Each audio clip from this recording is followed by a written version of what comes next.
ബഹുമാനമില്ലല്ലോ.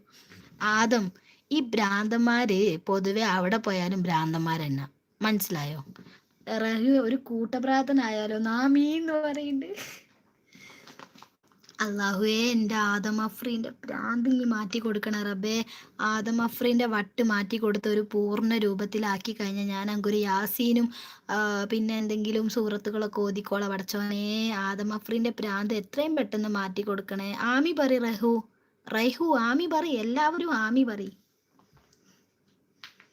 പോരട്ടെ, ആമീൻ പോരട്ടെ, ആമീൻ പോരട്ടെ. എല്ലാ പ്രവാസികൾക്കും നാഥൻ തുണ നൽകട്ടെ. ആമീൻ. അല്ലാഹു കാത്ത് രക്ഷിക്കട്ടെ നമ്മുടെ പ്രവാസികളെല്ലാവരെയും. നല്ല ആരോഗ്യം കാവലും പടച്ചോൻ കൊടുക്കട്ടെ.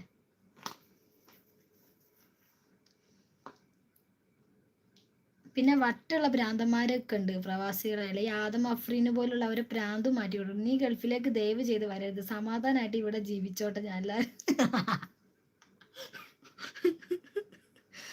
ഇതൊരുമാതിരി ചോദ്യം വർദ്ധനായി പോലെ ഈ പറഞ്ഞ. ഞാൻ വരൂ, ആരും സമാധാനമായിട്ട് ജീവിക്കണ്ട, എല്ലാരും ഞാൻ വെറുപ്പിച്ചു കൊല്ലു.